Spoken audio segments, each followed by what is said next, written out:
Normalmente cuando pensamos en el desarrollo de la Fórmula 1, imaginamos una evolución casi microscópica, ¿no? Un alerón que cambia unos milímetros por aquí, un flujo de aire que se redirige sutilmente por allá. Claro, afinar el instrumento, digamos. Exacto, afinar un instrumento de altísima precisión a lo largo de los años. Pero, a ver, en ocasiones alguien en las oficinas de la FIA decide que es mejor tirar ese instrumento por la ventana, literalmente, y obligar a todos a construir uno completamente distinto desde cero. Sí, un borrón y cuenta nueva brutal. Totalmente. Y eso es exactamente lo que estamos viendo en esta temporada 2026. O sea, es un reinicio total. Hoy tenemos sobre la mesa montañas de documentos técnicos internos, los datos de telemetría de las primeras carreras en Australia, China y Japón, y toda la información del calendario. La misión de este análisis a fondo es intentar descifrar el porqué detrás de este caos absoluto que está dominando la nueva era del automovilismo, justo ahora, antes de que los motores vuelvan a encenderse en Miami. Y usar la palabra caos no es ninguna exageración, ¿eh? Estamos presenciando una ruptura técnica que ha desmantelado todas, pero todas, las certezas que tenían los ingenieros. O sea, el conocimiento acumulado durante la última década, de repente ya no sirve de mucho. A ver, analicemos esto un poco, porque las nuevas leyes de la física que dictan el reglamento de 2026 son la raíz de todo este drama deportivo que nos tiene al borde del asiento. Las máquinas han mutado de una manera radical. Absolutamente, radical. De entrada tenemos monoplazas notablemente más pequeños. O sea, la distancia entre ejes, esa longitud entre las ruedas delanteras y traseras, se redujo de 360 a 340 centímetros. Que es un montón en términos de ingeniería. Es muchísimo. El ancho total del auto pasó de 200 a 190 centímetros. Y le han quitado 30 kilos de peso mínimo, dejándolos en 780 kilogramos. En los papeles, a ver, esto suena fantástico porque nos recuerda a esos autos ágiles y nerviosos de principios de los 2000. Pero, desde tu perspectiva analítica, ¿cómo cambia esto realmente el comportamiento del auto en la pista? Bueno, cambia absolutamente todo, el centro de gravedad y sobre todo la forma en la que el auto rota en una curva. Cuando tienes una distancia entre ejes más corta, el auto se vuelve mucho más reactivo, o sea, más nervioso, digamos. Gira más rápido, sí, pero también es mucho más propenso a perder la parte trasera sin ningún tipo de aviso. Te suelta de golpe. Exacto, te suelta y vas contra el muro. Además, esa reducción de tamaño implica que hay menos superficie en el piso del auto. Y aquí entra un cambio técnico crucial. La FIA decidió reducir significativamente el efecto suelo. Claro, y para quienes nos escuchan y tal vez no tienen un doctorado en aerodinámica, el efecto suelo es básicamente diseñar la parte inferior del auto con canales que aceleran el aire, creando una zona de baja presión que succiona el monoplaza contra el asfalto. O sea, como si fuera el ala de un avión, pero invertida. Es una descripción perfecta, sí. El problema es que en años anteriores ese diseño generaba el infame porpoising, o sea, el rebote aerodinámico. Sí, terrible para la espalda. Claro, cuando el auto era succionado demasiado cerca de la pista, el flujo de aire se bloqueaba, el auto perdía esa succión y se levantaba de golpe solo para volver a ser succionado un instante después. Era un ciclo violentísimo que sacudía a los pilotos a altísimas velocidades. Al reducir el efecto suelo para este 2026, eliminaron ese rebote. Pero, y este es un gran pero, a costa de quitarle a los pilotos gran parte de ese agarre aerodinámico predecible. Ya. O sea que ahora dependen mucho más del agarre mecánico puro de los neumáticos. Totalmente. Ahora es pura adherencia mecánica de la goma contra el asfalto. ¡Qué locura! Y si sumamos un auto más corto, más ligero y con menos agarre contra el piso, ya tenemos una bestia indomable. Pero luego vemos lo que hicieron debajo del capó y ahí es donde me parece que las cosas rozan la ciencia ficción. El sistema de energía híbrida cambió por completo, ¿eh? Ya no existe el DRS tradicional. El clásico botón de abrir el alerón, adiós. Exacto. Esa solapa en el alerón trasero que los pilotos abrían con un botón para ganar velocidad, ya no está. Ahora tienen aerodinámica activa que cambia sola entre un modo de recta y un modo de curva. Pero lo que me vuela la cabeza es la energía eléctrica. Analizando la telemetría, o sea, la forma en que gestionan la potencia, me recuerda muchísimo a la barra de resistencia, el Stamina Bar de un personaje de videojuego. Sí, es una analogía muy precisa. Tienen un modo de adelantamiento que es manual, un modo de impulso y un modo de recarga. O sea, tienen que elegir exactamente en qué metro del circuito gastar esa barra de resistencia. Lo fascinante de esto es cómo se ha alterado la balanza del poder dentro de la propia unidad de potencia. O sea, el cambio más drástico fue la eliminación del MGU-H. Este era un sistema complejísimo que recuperaba la energía del calor de los gases de escape. Era muy eficiente, pero carísimo y, digamos, poco relevante para los autos de calle. Al quitarlo, alguien tenía que compensar esa falta de energía eléctrica. Así que la FIA le dio absolutamente todo el protagonismo al MGU-K. Que es el motor cinético, ¿verdad? El que recupera energía cuando el piloto pisa el freno, convirtiendo esa fricción y el momento de inercia en electricidad pura para la batería. Exacto.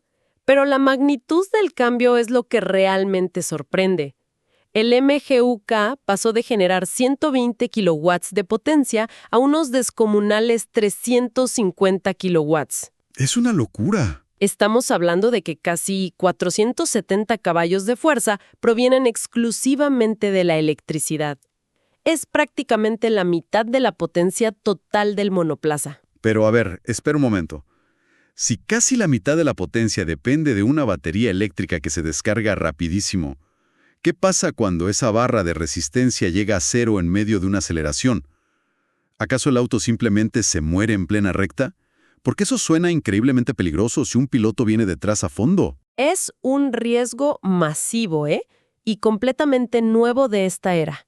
De hecho, eso tiene un nombre técnico. Se llama superclipping. Es el fenómeno donde el motor de combustión está trabajando a su máxima capacidad, pero el sistema eléctrico no solo deja de empujar porque se vació, sino que empieza a frenar activamente el tren motriz para intentar recargar la batería. O sea, te clava los frenos en la recta. Básicamente, no es solo dejar de acelerar, es una resistencia artificial tremenda. Y ya vimos las consecuencias aterradoras de esto en el Gran Premio de Japón con Oliver Bearman, el piloto de Haas. Uf. Los datos internos de ese impacto marcaban 50 G de fuerza. O sea, fue un accidente espeluznante. Fue un choque que demostró el peligro inminente de estas nuevas reglas. Bearman venía detrás de Franco Colapinto de Alpine. Y Colapinto entró en una fase de recarga masiva del sistema, ese modo de recarga que mencionabas. Su auto experimentó este superclipping, reduciendo su velocidad de forma violenta en la recta. El problema fue que Bearman venía en modo de adelantamiento, desplegando los 350 kilovatios enteros. Toda la caballería, claro. Toda. La diferencia de velocidad entre los dos monoplazas fue de casi 80 kilómetros por hora en una fracción de segundo. Fue como si Colapinto hubiera tirado un ancla de toneladas en medio de la pista.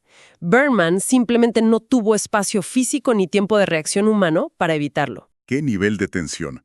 Y a ver, si estas máquinas están haciendo cosas tan impredecibles sin previo aviso, si las dinámicas cambian de forma tan brusca, entiendo por qué la experiencia acumulada de un veterano se vuelve casi irrelevante, ¿no? Es decir, si llevas 15 años compitiendo con un agarre estable y de repente el auto te roba 400 caballos de fuerza en la recta para recargar una batería, tus instintos te traicionan. Totalmente. El músculo tiene memoria y aquí esa memoria estorba. Exacto. Y esto me hace pensar inmediatamente en Max Verstappen. Estamos hablando de un tricampeón del mundo, un talento generacional que ahora mismo está sufriendo muchísimo. O sea, va noveno en el campeonato con apenas 12 puntos, abandonos por todos lados. Es por esta imprevisibilidad que Red Bull y el nuevo motor Ford no logran despegar. Si conectamos esto con el panorama general, la crisis de Verstappen es el síntoma más claro de lo agresiva que es esta revolución de 2026. Red Bull tomó una decisión arriesgadísima, al separarse de Honda y construir su propia unidad de potencia bajo la división Powertrains, asociándose con Ford. Integrar un motor completamente nuevo desde cero es un desafío titánico. Claro, no se hace de la noche a la mañana. Y el motor Ford tiene una entrega de par eléctrico, ese empuje instantáneo, que es extremadamente brusco. Si a esa violencia le sumas el auto más corto de 340 centímetros, que es intrínsecamente nervioso de la parte trasera, tienes una máquina que da miedo manejar. Verstappen necesita una confianza ciega en la parte trasera del auto para su estilo de conducción. Y ahora mismo, cada vez que toca el acelerador, el auto amenaza con hacer un trompo. Y es fascinante, de verdad, ver cómo la jerarquía a la que estábamos tan acostumbrados ha sido demolida por la tecnología en solo unas carreras. Echando un vistazo a la parrilla es que es casi irreconocible. Tenemos 11 equipos por primera vez en años gracias a la entrada de Cadillac, que trajo a veteranos como Sergio Pérez y Valtteri Bottas. Audi absorbió a Sauber y ya compite de lleno como equipo de fábrica. Y, bueno, el movimiento sísmico, ¿no? Ver a Lewis Hamilton vestido con el rojo de Ferrari. Una imagen histórica. Histórica. Y a pesar de toda esa experiencia, Hamilton va cuarto en el Mundial, un poco detrás de su compañero Charles Leclerc. Pero lo que rompe absolutamente todos los esquemas es la cima de la tabla. O sea, Kimi Antonelli, con 19 años, lidera el campeonato con 72 puntos, tras arrasar en China y Japón. Y George Russell, su compañero en Mercedes, está segundo con 63. Un novato dominando la era más compleja de la historia de este deporte. Esa dinámica interna en Mercedes es, digamos, el caso de estudio perfecto de esta temporada. Tienes a Russell, un piloto sumamente metódico, súper analítico, que sabe planificar cada vuelta de un fin de semana, y tienes a Antonelli, que apenas ha salido de la adolescencia. Y hay una teoría muy fuerte en los pasillos de los equipos técnicos que sugiere que esta batalla se está decidiendo no por el talento puro al volante, sino por la neuroplasticidad, por cómo el cerebro de cada uno procesa esta sobrecarga de información. Ya. Esa teoría del piloto de videojuegos, ¿verdad? Que como Antonelli es un nativo digital que creció rodeado de pantallas, simuladores y ecosistemas hipercomplejos, su mente absorbe múltiples tareas simultáneas de forma automática. O sea, está gestionando los modos de batería y el alerón activo casi por puro instinto, mientras que los mayores tienen que procesarlo conscientemente. Exactamente. La carga cognitiva sobre un piloto en 2026 es asfixiante, literalmente. Ya no es solo frenar tarde y sentir el límite de la goma en el pedal. Es monitorear pantallas en el volante, ajustar diales milimétricos para decidir si guardan energía para la curva 4 o la despliegan con violencia en la recta principal, todo mientras vigilan el tráfico a 300 por hora. Para un cerebro más joven, acostumbrado a estímulos digitales masivos y simultáneos, ese proceso de toma de decisiones en paralelo es nativo. No piensen en cambiar de modo, sus dedos simplemente lo hacen. A ver un segundo, porque me cuesta comprar esa idea al 100%. ¿Estamos diciendo realmente que pasar horas en Twitch o en una consola le da una ventaja evolutiva a la hora de soportar fuerzas laterales de 5G? Quiero decir, Russell tiene 20 y tantos años, no tampoco es un dinosaurio. Él creció en la era de los simuladores profesionales. No es como si los pilotos de 28 años tuvieran que usar un ábaco en el habitáculo. Es un escepticismo muy válido. Y ojo, no se trata de que jugar videojuegos los haga más fuertes físicamente para soportar los 5G, para nada. Se trata puramente del ancho de banda mental. Russell creció con simuladores, sí, pero el simulador hiperrealista era una herramienta externa que aprendió a dominar. Para la generación de Antonelli, la interacción constante con interfaces complejas, pantallas de ajustes de software en tiempo real, no es una herramienta aprendida, es su estado basal. Ah, entiendo la diferencia. Claro, bajo la presión física extrema de ir a 330 kilómetros por hora, la capacidad del cerebro para mantener rutinas en segundo plano, como calcular kilovatios, sin restar enfoque a la visión espacial de la pista, varía de persona a persona. Y los datos telemétricos nos muestran que Antonelli comete muchos, pero muchos menos errores en la gestión de batería que los pilotos más veteranos en las últimas 5 vueltas de una carrera cuando la fatiga pega duro. Ya veo. Es esa diferencia entre aprender un idioma y ser hablante nativo, pero aplicado a la codificación en vivo de un auto de carreras. Es un concepto brillante. Y todo este drama técnico, humano y generacional es lo que nos deja en la antesala de la próxima carrera. Y aquí es donde se pone realmente interesante, ¿eh? El Gran Premio de Miami. Actividad obligada por la tristísima cancelación de las carreras en Bahrein y Arabia Saudita a raíz del conflicto en Irán. Pero ojo, un mes sin carreras no significa vacaciones en este mundo. Cero descanso. Exacto. Significa que cientos de ingenieros han estado encerrados en simuladores en Europa analizando las fallas críticas de las 3 primeras rondas de la temporada. Y para darle a nuestra audiencia un poco de contexto del escenario, del 1 al 3 de mayo la acción vuelve en el Autódromo Internacional de Miami. Es un circuito urbano construido alrededor del enorme Hard Rock Stadium en Florida. Son 5.41 kilómetros, 19 curvas que mezclan secciones lentísimas y muy técnicas, con rectas extremadamente largas, lo cual es vital para lo que hablábamos. Y para echarle más leña al fuego, es un fin de semana con formato sprint. Y a ver, Ferrari llega con muchísima presión a este evento, porque sabemos que en Maranello no se han quedado sentados mirando a la pared durante este mes libre. Para nada, para nada. Ferrari trae una evolución agresivísima de su unidad de potencia. Y adivina dónde está el foco. En el software del MGUK. En una pista como Miami, con rectas tan largas, la velocidad punta manda, es la reina. El objetivo de Ferrari es reprogramar el despliegue de su energía eléctrica para asegurar que sus pilotos no se queden sin los famosos 350 kilowatts justo antes de llegar a la zona de frenada fuerte al final de la recta trasera. Quieren estirar ese modo de impulso al límite absoluto para dar caza a los Mercedes. Pero a ver, si todos están intentando jugar con los límites del software para mantener esa energía al máximo, volvemos al problema de los choques por pérdida de potencia súbita. O sea, si el MGUK se apaga abruptamente, el auto de atrás te lleva puesto. ¿Cómo va a evitar la FIA que se repita el accidente espeluznante de Berman en un circuito urbano y encajonado como el de Miami, rodeado de muros de concreto? Esto plantea una pregunta importantísima. Y la FIA respondió con una medida sin precedentes en el deporte moderno. Van a implementar cambios de emergencia al reglamento específicamente a partir de esta carrera en Florida. Es, literalmente, un parche de software obligatorio para todos los equipos. Espera. ¿La FIA está cambiando las reglas de codificación del motor a mitad de la temporada? ¿Literalmente en pleno vuelo? Así de crítica es la situación de seguridad. Para mitigar el peligro mortal del superclipping, la FIA modificó los parámetros permitidos. Antes, la recarga extrema estaba limitada a 250 kilowatts continuos, lo que provocaba que el proceso de sustracción durara mucho más tiempo en la recta.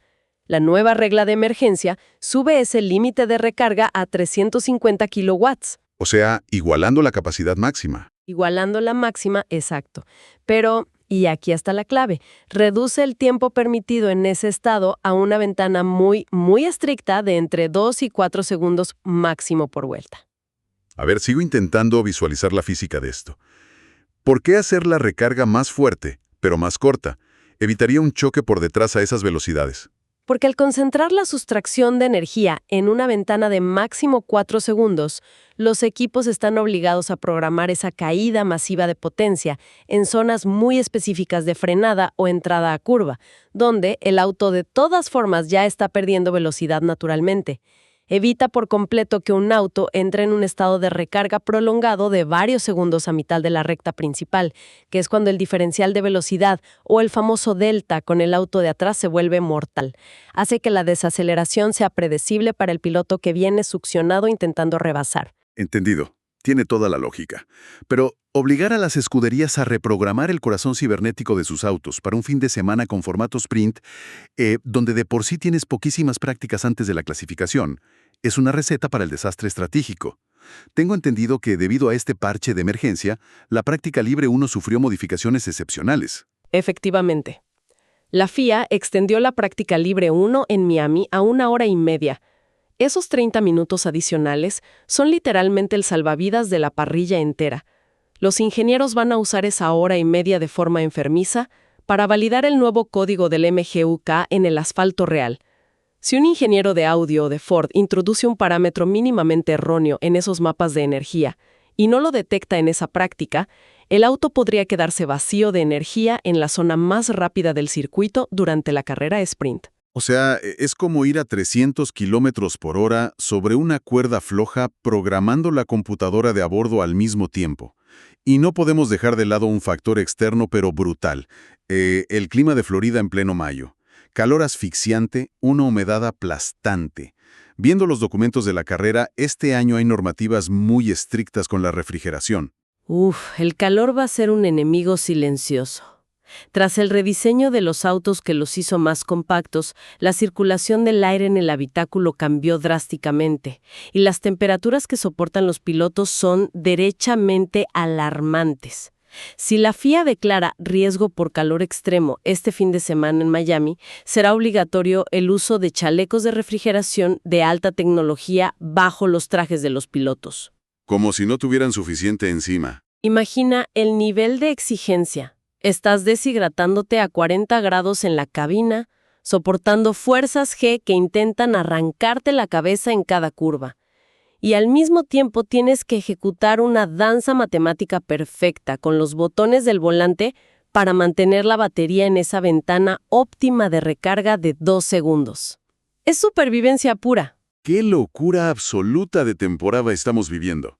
Haciendo una recopilación rápida de todo lo que implica este 2026. A ver, tenemos a la máxima categoría intentando domar máquinas más pequeñas y ligeras, pero con sistemas aerodinámicos activos que cambian de forma.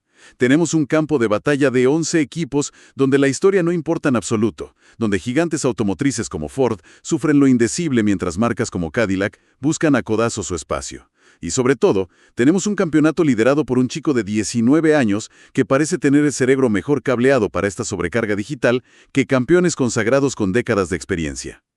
Es el triunfo absoluto de la adaptabilidad sobre la experiencia pura. Es un experimento sociológico y deportivo en tiempo real de cómo el ser humano reacciona cuando las herramientas con las que ha trabajado toda su bendita vida de repente, de la noche a la mañana, cambian sus reglas de funcionamiento básico. Y eso, precisamente eso, nos deja a quienes nos escuchan con una idea bastante provocadora para tener en mente este fin de semana. Si el instinto visceral de domar una máquina ruidosa a través del tacto puro en el volante y el pie en el acelerador está siendo reemplazado por la eficiencia algorítmica, o sea, la pregunta obligada es, ¿nos estamos acercando a una era donde el campeón mundial no será quien tenga el pie derecho más pesado o el valor puro para frenar más tarde, sino el piloto con la mente matemática más rápida para calcular kilovatios por hora en medio de una curva rápida? Es un cambio de paradigma total. Una idea extraña, sí, pero que parece ser la nueva e irrefutable realidad del asfalto. Entonces, ¿qué significa todo esto? Significa que la cúspide del automovilismo jamás dejará de reinventarse, y que la búsqueda de ese límite perfecto entre el hombre y la máquina es ahora más cerebral y tal vez más peligrosa que nunca. Ojalá que esta exploración profunda les permita ver la próxima carrera con otros ojos, entendiendo el milagro de ingeniería, cálculo y concentración extrema que ocurre en cada milisegundo de una frenada. Hasta nuestra próxima inmersión profunda.